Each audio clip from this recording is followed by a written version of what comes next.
Hey, it's Rob with Fandroid.com, and I'm here with Car Home, which is the application for Google Navigate. I'm in a park and ride in Columbia, Maryland, and it's just a nice central place to start a navigation from. Now, normally, this would go and be docked right up here in an accessory that's $29.99. But since I don't have that, I've got to start Navigate manually.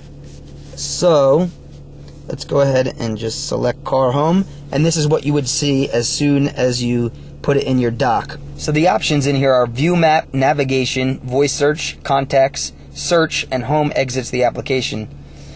The coolest feature for me is Voice Search, although it doesn't work exactly like I'd want it to. So let's go ahead and give it a try.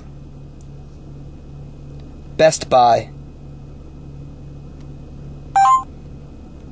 As you can see, it beautifully pulls up Best Buy, but it searches Google. Why wouldn't it search Google Maps here? I mean, I don't really want to look at Best Buy's home website. What I want to see are the local search results for Google because I'm navigating. Luckily, they do include that in these results, so I can go ahead and get directions and then go to Maps. And for me, this is just one too many steps. I already know where I want to go. I already wanted to get my directions. It's asking me all these other things. But in the end, at least it takes me to what I want to do, which is navigate. So it opens up Google Navigation, gets my GPS signal of where I am now. Toward Longgate Parkway.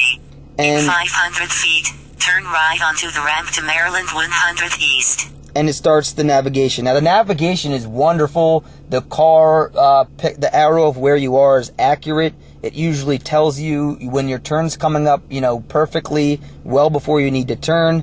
And a lot of these options are pretty functional. So in the top, you've got the road you want to turn on next. In the lower right-hand corner, down here, is usually the road you're currently on. I'm in a park and ride, so it doesn't really recognize the road I'm on. I'm not on a road. And in the lower left-hand corner, it will show you the amount of time until you get to your destination. I'd like to see that as an actual time, but it shows it in how many minutes or hours or whatever are left. Now, one cool thing is you can pan around here. So I can move the map around, see what's around, and at any given time, just press this blue button and it will take me back to my destination, or back to my current location. I can also look at my upcoming turns, and it fast forwards there so I can see where it is in relation to me now. And like I said, I can keep panning around here, which is really cool, and then go back to my destination. Part of the reason this is so cool is because of a feature that this has called layers. And I'm guessing that Google's going to allow developers to work within these layers and make their own APIs and have additions to this. But say restaurants. I want to go to a restaurant right now. And right now it's going to overlay restaurants that are in my area. So I can pan. Whoops, I guess it's still loading the restaurants. 1 second. And here we go. Now it should show restaurants in the area. And here we go. So I can press on one of these. There's a McDonald's. There's an Uno. And if you press on this, I could actually navigate there and head there now. But I don't want to do that because, say, I'd rather go to a restaurant closer to my destination. I can, keep moving forward. And look, there's one I want to go to. So I press on that. And I could go ahead and just choose to navigate there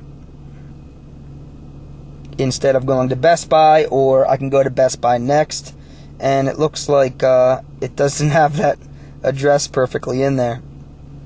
So, but my main issue with this is that when you do the Google search, or when you do the voice search, this should be searching for actual addresses. For example, say I want to go to the Visionary Art Museum. American Visionary Art Museum.